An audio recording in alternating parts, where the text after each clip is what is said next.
Pertama saya mengucapkan mohon maaf kalau ada dari tadi saya salah berperilaku, berkata nanti kalau ada salah-salah. Pertama saya mohon maaf dulu karena kita mau bahas pemuda ya.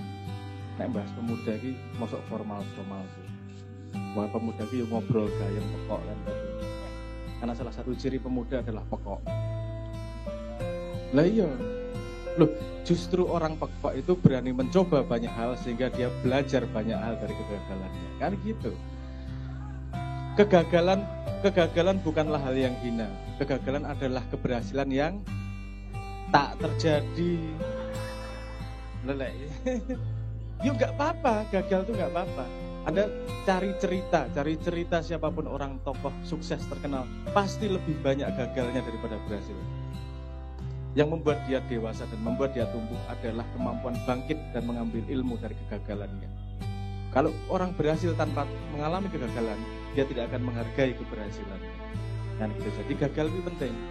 Jadi yang udah nembak 4 kali, nggak diterima, udah centang biru tapi nggak ada balasannya.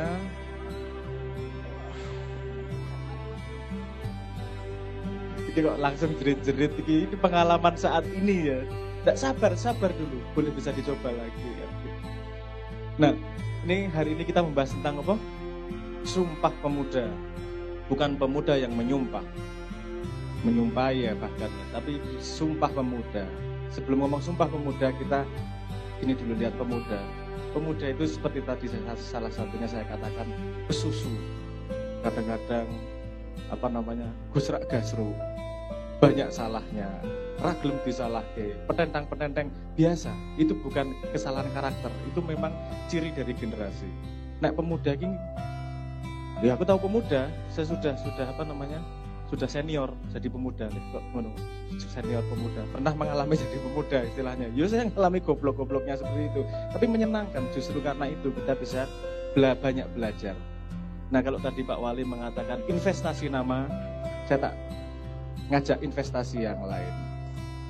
Investasi yang namanya ilmu. Karena ilmu itu penting untuk masa depanmu. Semakin banyak ilmu yang kamu miliki, semakin banyak kartu yang bisa dimainkan. Semakin banyak opsi yang bisa digunakan. Nyari ilmu itu gak perlu harus serius di sekolah. Guyon gini bisa juga mendapatkan ilmu. Bisa dari bermain bahkan.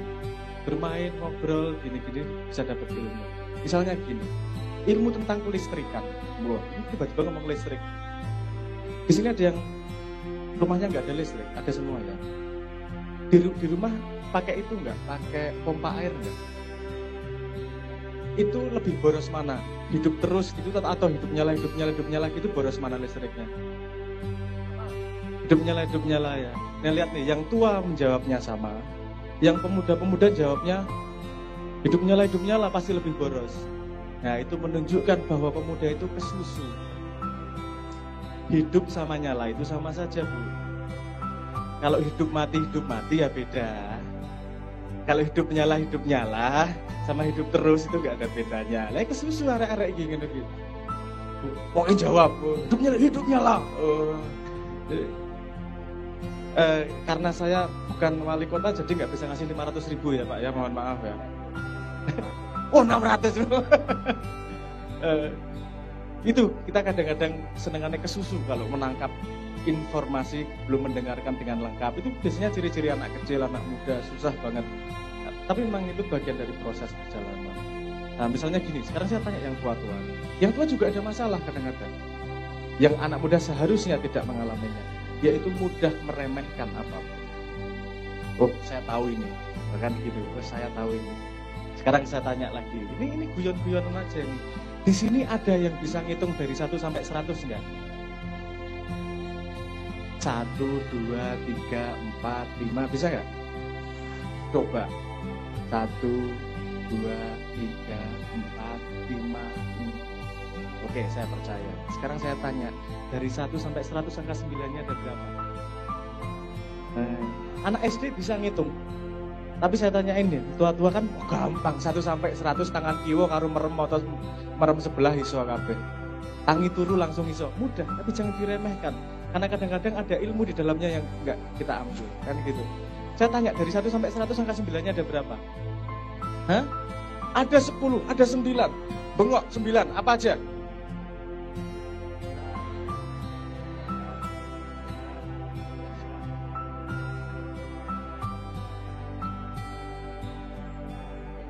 Berarti berapa? Oh, ada yang ngomong 11, ada yang 10 lagi. Ini urusan ongko weh debat karena pemilihan gitu.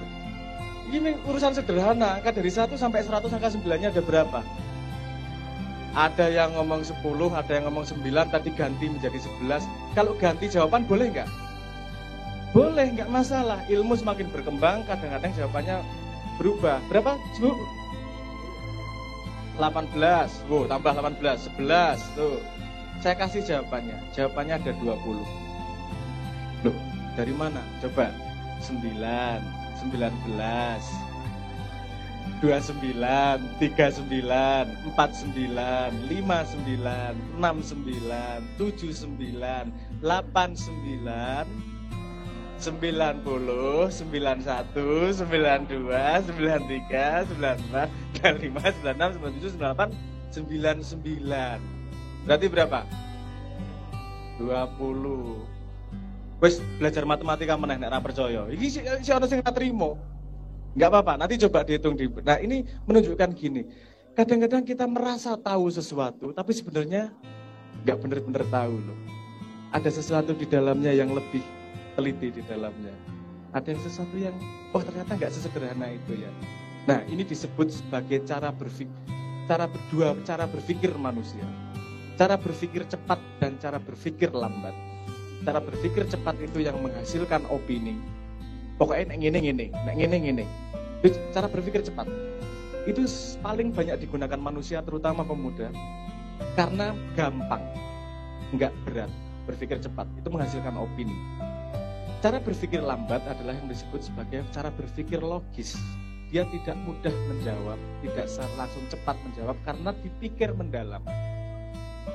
Ini berlaku pada apapun, membaca ayat Quran, mendengarkan kalimat orang lain. Itu kalau berpikir cepat sederhana, saya tahu jawabannya itu.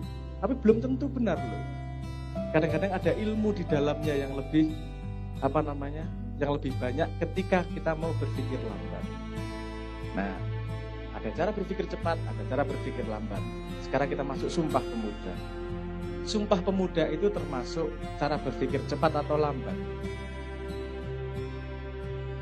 Karena Sumpah Pemuda itu sederhana, tinggal sumpah. Seperti rabi itu tinggal ijab. Sumpahnya itu di ijabnya. Tapi yang repot di mana? Bukan di ijabnya. Yang repot sing makani bendino, gawe istri tersenyum setiap hari. Tanya Bobby, itu pekerjaan yang tidak mudah. Jadi kalau upacaranya, sumpahnya itu mungkin cuma sehari. Tapi pekerjaan di belakangnya yang sebenarnya jauh lebih banyak dan lebih fundamental. Kalau kita di Indonesia nih ya, di Indonesia mohon maaf ini Pak Wali. Nah, ngomong di Indonesia itu kebanyakan sumpah, kebanyakan upacara. Bikin seminar A, seminar B, bikin acara ini, bikin acara itu, tapi follow up-nya gimana setelah itu? Terusannya gimana? Bikin duta apa? Berarti dutanya rano gawean. Itu cuma satu upacara aja. Esensi Sumpah Pemuda adalah setelah mengikrarkan gimana di antara yang bersumpah itu saling cari ilmu dan bisa mengaplikasikan ilmunya. Gimana mereka bersumpah? Itu sumpah hanyalah upacara pertamanya. Yang tidak dipersiapkan, jarang dipersiapkan oleh kebanyakan yang terjadi di sekitar kita. Nah, saya sudah ngobrol sama banyak orang di Indonesia tentang itu. Ayo toh, jangan bikin hanya satu acara, tapi follow up-nya gimana, terusannya gimana. Ngajari satu orang itu bisa bikin pinter 10 orang kalau caranya benar. Yang di Indonesia sekarang yang kuliah, pemuda yang kuliah itu sekitar 7.100.000, sekitar 7 jutaan di antara 271 juta penduduk Indonesia. Ini kalau caranya benar, yang sekolah cuma 7 juta, tapi yang pinter bisa semua orang. Kalau ada wadahnya, kalau ada tempat kawah candra di mukanya. Nah, saya belum melihat ada perhatian besar terhadap kawah candra di mukanya. Banyak perhatian besar pada upacaranya, tapi belum pada kawah candra di